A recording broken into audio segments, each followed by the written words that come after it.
mention one more artificial intelligence, ChatGPT, and all these things which are coming continuously on a daily basis. Today, customer is demanding, and the way how we see the acceleration is happening in the region with respect to this new technology. In digital transformation, the competition that we are getting from fintech companies, there is also these are quite different challenges as a key challenge. Leveraging the technology. These are all a combination of challenges we can see in the ChatGPT and all these things which are the good news is every company is looking, and the way how we see the acceleration is happening in the region with respect to these new technologies and the competition that we are getting from fintech companies, there is also a major part as a key challenge we can see.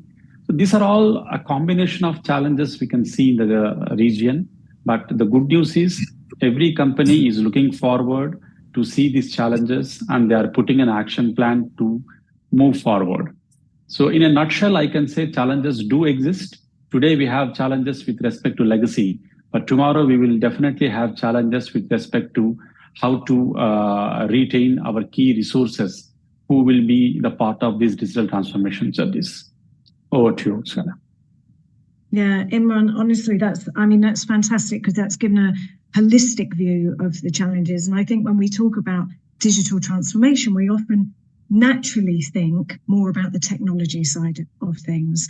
But what you have exposed there, or what you've highlighted, is this cultural, the inbuilt behaviors that organizations have, and, do they have the correct mindset? And it really does lead me, this wasn't by plan, but this is by good fortune. It leads me to Dr. Ahmed now. I wanted to ask you about the process and the importance of having how do you develop a digital strategy that a business, be it a bank, but obviously in this context, we're talking about banks, but in fact, it could apply to any organization. The importance of that planning for digital strategy. Will you share some learnings or experience of that? Would be great. Sure, and thank you for this deep question, Claire. It's something that we do in a regular basis, and for sure, yesterday the strategic planning used to be for 5 years and even more. Today we cannot plan for more than 2 or 3 years. So now setting a strategy is something very dynamic. You have to start with understanding the trends in the market and what is there. It propagates from the top to down. So first of all, the strategy of the country and the strategy of the organization, and then the digital strategy itself, which should serve the other two. We are very, let's say, lucky in Saudi Arabia to have a country-wise vision 2030, which is having an embedded program for financial sector development, which is the Financial Sector Development Program, and it has clear vision and unifying the efforts of all parties in the industry towards one direction, which is amazing, and everyone is noticing the achievement and the progress that we have today in the market because of this unified direction. The other aspect of setting the strategy is where do you want to focus? It has to be focused on the main pillars or the main directions that you would like to take. Market is open for, you can take a decision today to take that direction, and then by time you might face that you are not in the right way. So strategy always is about expecting the future and knowing what and how to reach your goals and objectives, especially the strategic one, through an execution of a number of initiatives. So when it comes to setting a strategy, you have to be very, let's say, knowledgeable about the trends, about the disruptive technologies that are coming, how to utilize them, and what are the best technologies to adapt in order to achieve your strategic objectives. These strategic objectives actually will become your funnel to filter the initiatives and whatever you want to do in the coming years. And as I mentioned before, this is now becoming very short-term strategy, not like before, and it was 5 to 10 years strategy. And that's why it's becoming more dynamic and adaptive. So from time to time, you can maybe tailor it a little bit, but it shouldn't be a major change, because if it's a major change, this means that you have been taken a wrong direction from the beginning. But tailoring it from time to time is also useful. Measuring the success of it is also helpful. So the process starts by, as I mentioned, knowing the vision and let's say the direction of the country as well as the organization that you belong into, and going through the setting the strategic objectives of the digital as well as the strategy where you are going to focus, and then having initiatives to let's say execute this strategy, up to measuring the KPIs of it and seeing what was realized as benefits afterward. So it's an end-to-end process for strategy, and for sure it's aligned with the innovation that you need to have also as part of your organization DNA. So also innovation management process should be there, aligned with the strategy process, in order to have and achieve the most let's say outcome of the strategic objectives and the strategy or digital strategy that you have in your organization. Thank you. Claire? Yes. In the context of strategy, digital strategy, may I just add 1 or 2 points here? Absolutely. Because I've been in the industry for a long time. I've been advising banks, and especially from a strategic point of view in digital and many other aspects. Unless in today's digital landscape, success for the banks hinges on a robust and customer-centric digital strategy. It always starts, you always have to start with defining the why. What goals do you have? What do you want to achieve through digital transformation? Do you want to increase customer acquisition? Are you going to personalize experiences? Are you expanding into new markets? Unless and until you do not define the critical objectives of why you are undertaking digital transformation, it is not one size fits all. It has got to be customized and directed towards exactly what you are going to, what you are hoping to achieve. And that then obviously shapes into what kind of customer data do you want to analyze, what kind of market trends are there, what competitor strategies, what are the areas for improvement. If you do not define the why, you may end up taking a wrong direction. Thank you. Yeah, I think that is well answered. I just want to voice over on one subject because you called out the terminology strategy. And just to continue my answer to the previous question, what are the challenges? I think defining the strategy is a very first step and a very important step towards any digital transformation, because some organizations I have seen the digital transformation strategy, what they create and try to achieve is not actually fitting in the overall organization strategy. So that's where it will take a complete different direction. The most important factor to consider is when we define our digital transformation strategy, we need to make sure that it is fitting within the overall organization strategy, where the vision and missions are clearly defined. And as our colleague said, the value creation is quite important for all the digital transformation initiatives. If the digital transformation initiatives, whether it is a quick win or a large initiative, if it is not deriving a value towards a customer, whether it is an internal customer or an external customer, towards better customer experience or impacting the top line or bottom line, then this investment will go in a different direction. Over to you. Yeah, thank you, Imran. And Ahmed, you asked that very quietly and very patiently. We've touched a little bit on technology. Now, I would like to start, obviously, you currently in your existing role, you are looking at cyber defense and cybersecurity operations within a bank. All of this talk about new technology and fast-moving technologies must present you and your team, and any team similar to that within other banks, a big challenge. You've got to keep ahead of this. You've got to constantly look out for bad actors. How do you make sure that you are, as an organization and as an industry, perhaps sharing, are there opportunities to share best practice? How do you keep ahead of all of these technologies? Thank you. So I think most of this have been discussed.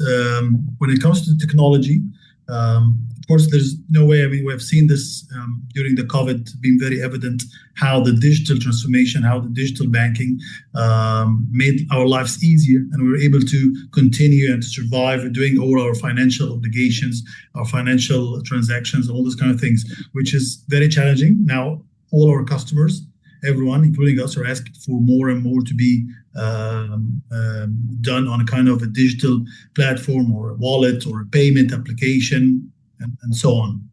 And that's the problem. That's a lot of challenges coming here. So there are some challenges for us, or the defenders, or from the financial side of the banking, and there's some challenges as well on the customers as well. So which we might help in it. So for example, when it comes to us as a financial institutions and banks in general, a lot of regulations are coming here about when going to the digital, about, for example, the data residency, and whether this is acceptable to be a resident outside your country, outside the soil of your country, or it must be inside the country. This is a very, very massive challenge. Some countries, if you go back like 3-4 years ago, by default, no country is allowing the use of cloud, for example, or moving the data outside this country. Now we've seen some transformation. Now a lot of cloud regulations are coming, which is allowing this step by step. Now, when this happens, what are the controls are there from a security perspective and from a privacy perspective? How to ensure that the privacy and the data and the PII data is secured? How about the transparency about, for example, this very challenging as well, being extremely transparent with your application, with your terms and conditions, with all your customers about the collection, about the use of the data. At the end, we need to build some kind of trust between us and the customers to build on this as well for the future. A lot of proactive measures need to be handled when it comes to the security for the application. When it goes to the digital, we need to understand that changing totally from full network protection, where everything used to be like 5-6 years ago inside a building or inside an organization, totally being outside, and your own protection now is your identity. How can you protect your identity, the identity of the customers? And here comes the side of the awareness, which we need to work it as well with our customers. Recent reports reveal a lot of issues with the customers, for example, using one shared password for everything, maybe using minimal password. Maybe they have the option for using, for example, authentication, the multi-factor authentication, which they are not using. So this is something that's happening on the customer side. And it's our role as an advisor, as security professionals and advisors, to promote this and support and help them and raising the awareness to ensure that they are properly onboarded on such platforms. Thank you. Dr. Ahmed, I saw you nodding at some of those points when Ahmed Nabil was discussing them. Do you have thoughts or comments on any of the technology side of things? Sure, Hoad. Technology is the enabler for us to achieve the digital transformation journey and objectives. And following the new technologies and the disruptive technologies coming to the market from time to time is very crucial for us in digital banking in general. For sure, the advancements of some of these technologies now are amazing. And I remember when I first studied AI in 96, when I was doing my master's degree, we were just trying to talk about how the machine might simulate human activities and try to make the machine think like people. Today we are in an era where conversational AI, generative AI, machine learning, RPA is helping us a lot to do a lot of things in banking. So the maturity which we have achieved or reached in different kind of technologies, I think they are very supportive and helping us to become advancing our services and capabilities which we deliver to customers. However, as always mentioned by my colleagues Imran, Mushad, and Ahmed, that we have challenges that will always remain there. Today, the balance between the best customer experience versus the security and making sure the privacy and security of the customers are not exposed is very important, let's say, equation that we have to maintain the balance between the two sides. So sometimes you might not be able to give the best customer experience and journey because you want to protect the customer from the other side, from the fraud cases or from being, let's say, exposed to fraudulent cases or those people who are trying to stolen their money from the banking or bank accounts, or having their cars being stolen or doing transactions that they have never done or authorized. So it's a challenge to maintain up to date or to keep yourself up to date with the technologies and which technologies you can capitalize on to enhance your let's say capabilities and maturity as a digital bank who is always looking to be the leader in this let's say trend. Yeah, and I think, you know, from I was just going to say that from an end user, a consumer perspective, you know, we too have our challenges with technology. We are reaching a point now where we can't trust the messages that appear on our phones, allegedly from our banks, from our delivery companies. You know, I mean, this is growing fraud rates. So are we looking not only for individual identity solutions, but also identity of businesses and ultimately identity of things as well? Because as payments embed in all of these different devices, IoT and cars even, you know, I mean, how do I ensure that my car, I may loan my car to someone, but I may not want them to use my payment credentials that are embedded. So I think technology from a consumer perspective is evolving at such a rate as well that we don't necessarily have the tools as individuals to keep up with that. So we will look to organizations to ensure that safety and privacy and all of those concerns are covered off. I would like to just add one point on the technology. I think for organizations, it is quite important that how they are perceiving this word technology at their end. The perception is very much important. Some organizations, they feel that they are actually doing digital transformation, but in reality, they are doing only digitization. And some organizations, they are doing only digitalization, but not digital transformation. There is a fundamental difference between these three terminologies: digitization, digital transformation. There is a fundamental difference if we start reading between the lines. These three terminologies clearly articulate what exactly is happening. So technology is definitely an enabler for digital transformation, but technology is not everything under digital transformation. Like I mean to say, if we are not focusing towards the customer and we are focusing only on the technology to use it, then it is not going to yield the right results. Definitely it is going to be an enabler, but we need to keep customer in center and use technology wherever it is applicable. So perception is very much important for the companies.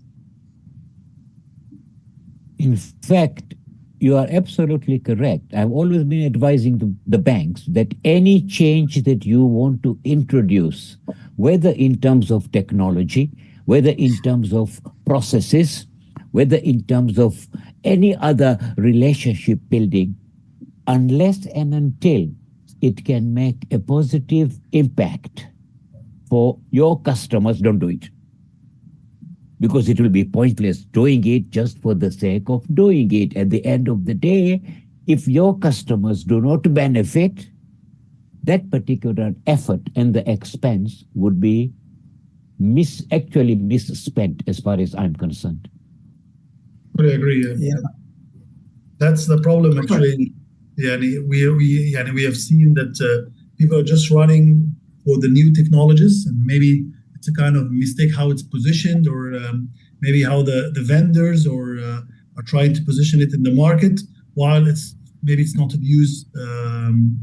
We've seen this several dimensions across the market. So I totally agree. Technology for the sake of technology is just meaningless unless it's just touching one of your processes in business. Because as you mentioned, as Dr. mentioned, it's an enabler for the business.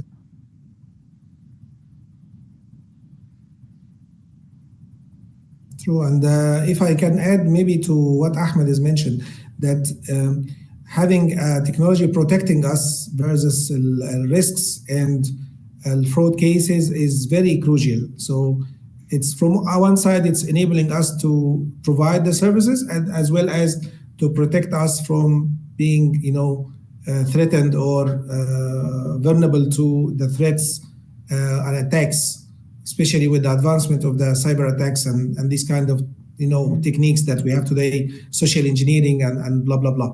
So it's technology is also protecting us, is not only enabling us. Yeah, and actually I was just going to pick up on something that Imran mentioned about digitization versus digital transformation. If we think about our digital wallets currently, they are really just digitized card products. The potential, however, for them to really deliver consumer benefit is perhaps when we build in some more preferences, some more smart intelligence to help consumers make the right decisions, be it around financial transactions or in fact a retail consumer experience. I think there are digital wallets haven't yet reached their potential, and part of that comes back to what Imran said about them just being digital representatives of what we already currently have in our physical world. And maybe clear. I'm sorry. Go ahead, Nushad. I'm sorry. Yeah, one important aspect that we probably have not discussed in detail, the importance of it, is on consumer data protection. Everybody is worried today. The way recent events have revealed that data protection is paramount. Now, unless and until financial institutions not only do it internally, but they proclaim it is seen to be done, that they have strict data security policies, access controls, and data encryption protocols. We're talking about not only cyber security, we're talking about also internal security. How many times I've mentioned to the bank that they need to undertake regular vulnerability assessment. Some vulnerability scans, penetration testing, identify and address potential security weaknesses, and continuous monitoring. Continuous monitoring is live monitoring 24/7. It's not at the end of the next day, print a report and tell me what went wrong. No, live monitoring network traffic for suspicious activity and potential breaches. And be transparent about your data practices and promptly inform customers if there is any data breach. Don't hide it. So these are the things that I think customers in the Middle East are having to come to grips with. Do we know if there's been any data breach? Have we been told? Are the banks open? And then obviously the compliance with the regulations. They need to adhere to the data privacy. And internationally, like GDPR, CCPA, so that data is protected. These things will actually either enhance quick adoption of the new technology, and especially digital, or it will hinder. Thank you.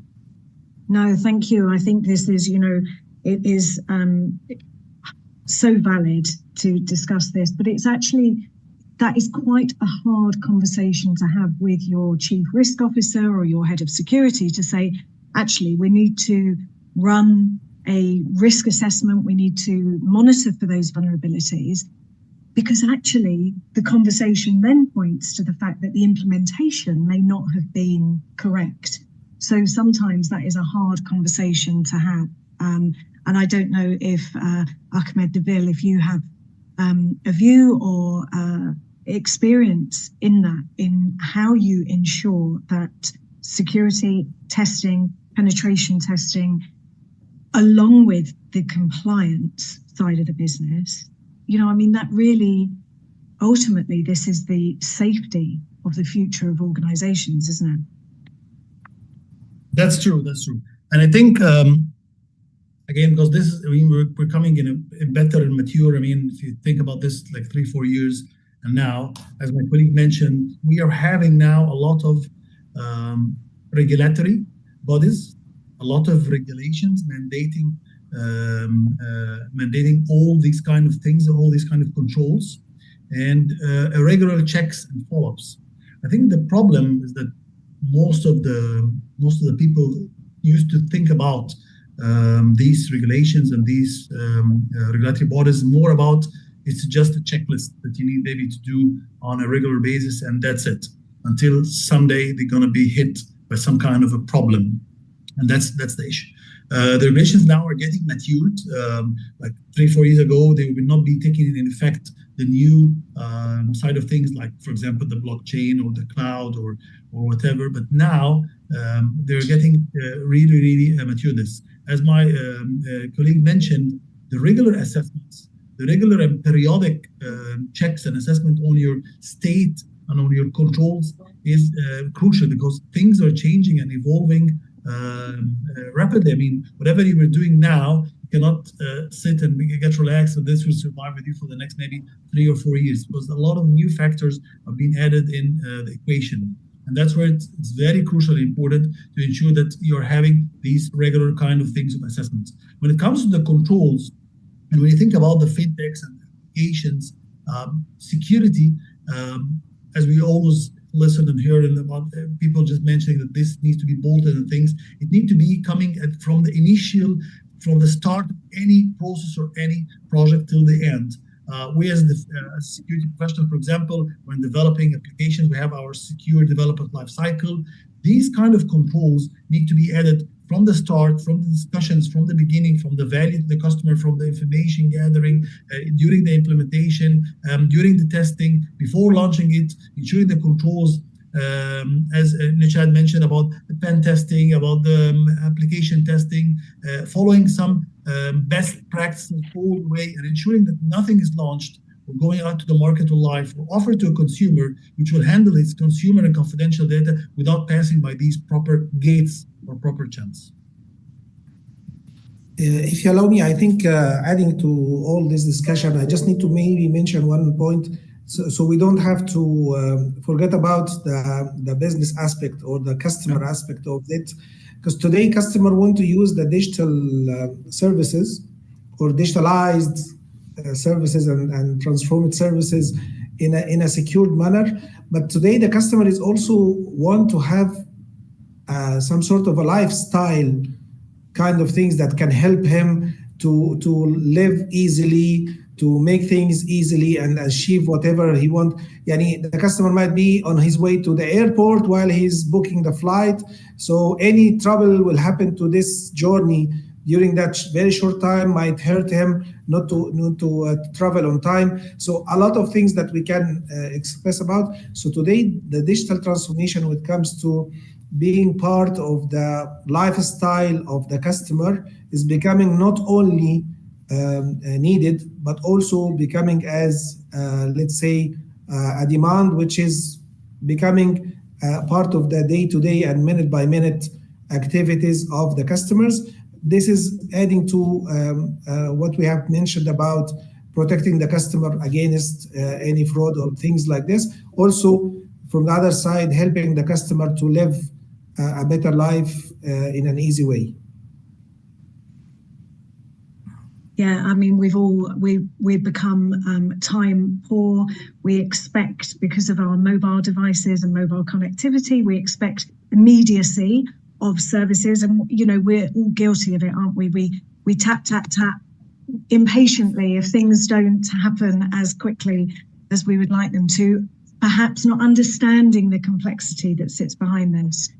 I was going to loop back around to the topic of regulation.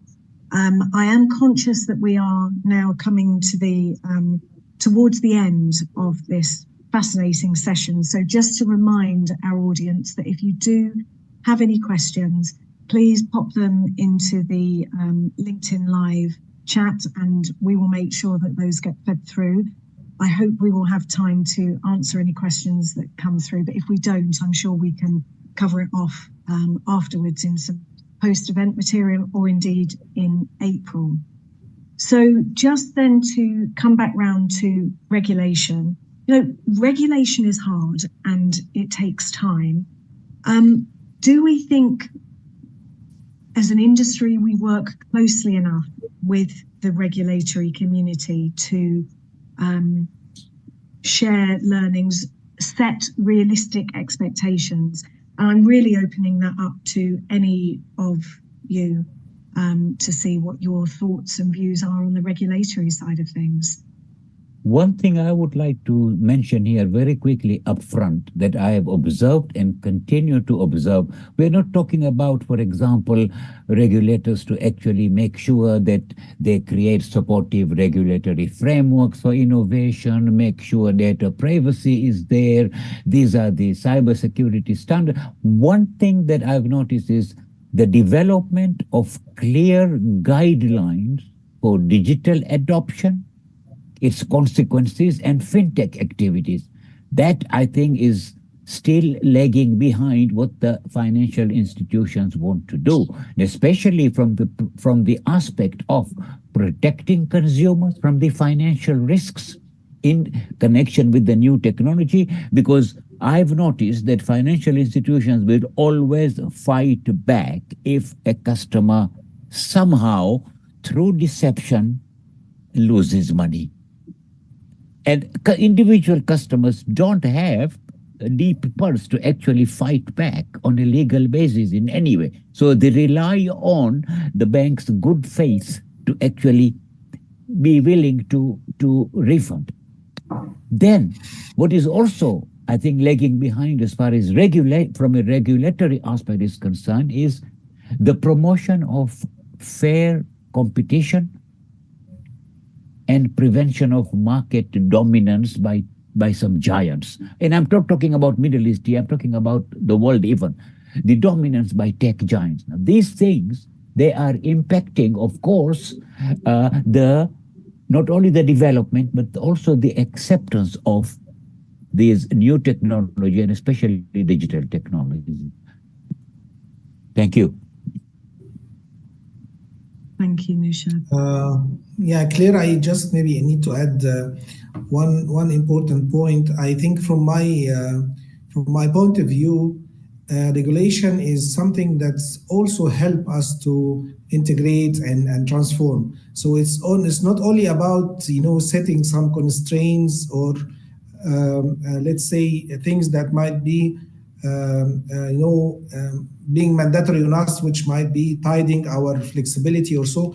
But in some other cases, it's enabler for us to proceed. In some countries where we don't have open banking platform or framework being regulated by the regulation or the regulatories, the banks are struggling there, and the customers are struggling to get such kind of services, because whomever want to adapt is up to him. It's not something that's driving the whole country towards having open banking, for example, services, either PISP or AISP. So this is also beneficial. Today in our country here in Saudi, the IPS, for example, payment is having a very high limit compared to other countries, because the regulation went smoothly, and they've done the study very well in in a slow but sure manner. So when it comes to implementation, it gives us some more flexibility for customers to transfer money and using a proxy without defining the IBAN number, or even with the defining IBAN number with a limit that's really useful for the country. So customers can do a transfer of up to 2,500 Saudi Riyal without adding the beneficiary, which is compared to other countries is a high limit. So regulation is not only about constraints, but it also about unifying the effort and giving the flexibility to the market to reach a certain level of maturity when it comes to digital transformation. Just to add one point on the regulation one, as well said, regulations should be seen only and one-sided. It's two-folded. If you see, some customers don't approach financial and non-financial institutions if they are not regulated by the authorities. That's the importance the industry has given to regulators, because customer will feel confident if a firm is regulated by the authorities, because then they will feel the data is secure. If you see open banking, the concept completely rotates about getting a consent from the customer, and that is the communication is happening between the financial institutions and the regulated bodies of the non-financial institutions. So regulation is quite important factor, which not only helps customers to feel the confidence, but at the same time, it also helps, as our friend said, it helps organizations to upgrade themselves in many factors with respect to technology. But you see, in any case, in any country, financial institutions cannot operate without being regulated in any way. Yeah. So the question here is, it's not about customers will or will not deal with financial institutions that are not regulated. The question is, all financial institutions have to be regulated in any way. The question here is, to what extent the regulators are literally assisting and making sure that the points that are needed to actually drive transformation, drive digitalization is there with full protection or not. Or some of the regulators are impeding the progress. That is where I think it's important for countries to look at. And if you look at UAE and Saudi today, they are absolutely pushing actually the transformation and making sure that the regulations and the regulatory aspects are actually developed to keep pace with, sometimes even ahead of what the banks need to do. So this is important. Yeah, if I may add something, I believe we have all witnessed what happened in the United States and the bank crisis that happened less a year ago. And here is the role of a regulator, being extremely clear, extremely supportive, and ensuring that they are enforcing the proper. So when you are clear and communicating the set of rules and controls in a very clear and supporting the organization, and then ensuring that the enforcement is done in a very independent and in a very, as my friend mentioned, clear way, this will help raising the maturity and ensuring that the kind of maturity and performance is really measured in this. Okay, thank you. So we have 5 minutes left, and I've just seen we have a couple of questions that have come in. So I would really like us to try and answer these just to engage our audience. So the first question, how can an ecosystem build integrated systems which can protect all of the bank industries against attack? So I'm going to try and interpret that question.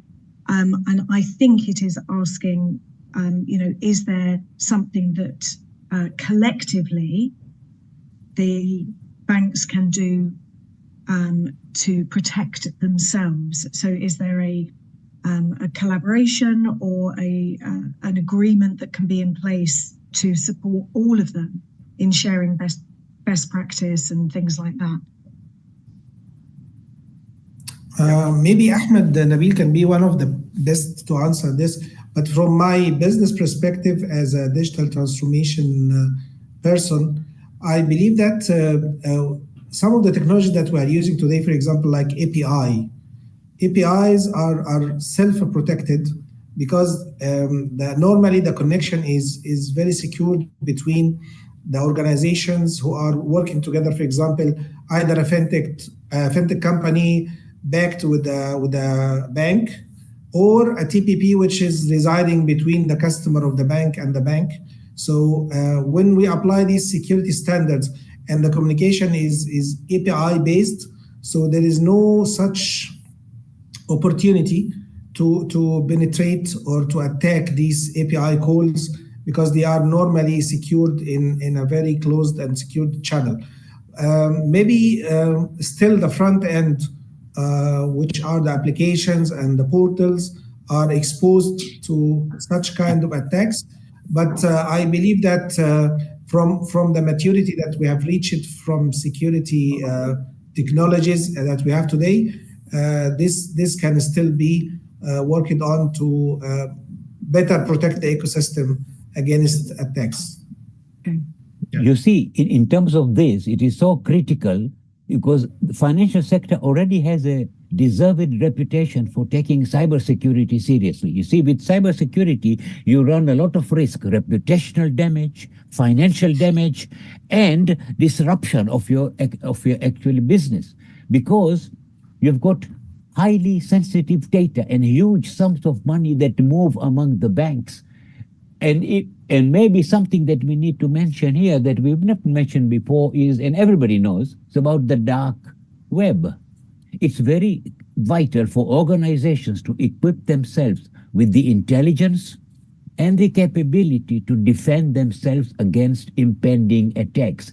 And I've seen in other countries where all banks, whether there are attempted attacks, whether successful or not successful, the banks have formed a core group of all the representatives that meet sometimes every fortnight to actually look and discuss what happened, how did the attempt fail, what did you do to make sure this attempt failed, maybe it can be replicated by another bank, open platform. And this, I think, is very, very critical, because most of these cyber attacks originate on the dark web. And this is a secretive corner of the internet where company data is sought and sold to the highest bidder. It's so important that these foundations are laid by the banks to actually fight these potential criminal activities. Just to add to my colleagues, this is a very relevant question. And again, in several countries in the Middle East, are moving to a more mature way. There is a lot of now sharing platforms, if you can call it sharing platforms, for sharing whatever intelligence, whatever is in dark web, ensuring that these organizations are participating, all the fintechs, the banks, and it's managed by the regulators to ensure that they are all updated and they are leveraging this information sharing platforms. Yeah, and actually that's probably quite a progressive approach compared with other territories, Ahmed, where they don't do that and then have to scurry around afterwards. We are now out of time. We haven't been able to address the last question, but I wanted to thank all of you for such valid contribution, and passion and your interest has really come through. And I hope that our audience has enjoyed this conversation. I certainly have. I know that as we head towards April and the event, the in-person event, it will cover much more. Today, we've spoken a lot about consumer and kind of retail banking experiences, but I know the event itself, we will be exploring cross-border payments, CBDC, some of those big, chunky, heavyweight topics that we haven't been able to grasp today. But all that remains is really to say thank you so much, and I've thoroughly enjoyed it, and I hope you all have as well. So thank you. And over to Kinfoss now to close up.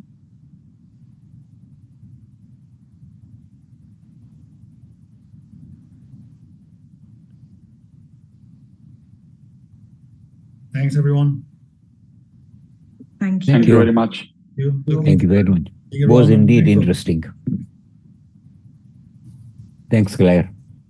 Thanks so much. Thank you. Nice to have met you. Thank you. It's Ahmed wonderful and meeting Ahmad. all of you. Have a great evening. Pleasure. And pleasure. also, good See you all later. Thank you. Thanks, Fleur. Thank you. Bye. Thank you. Bye.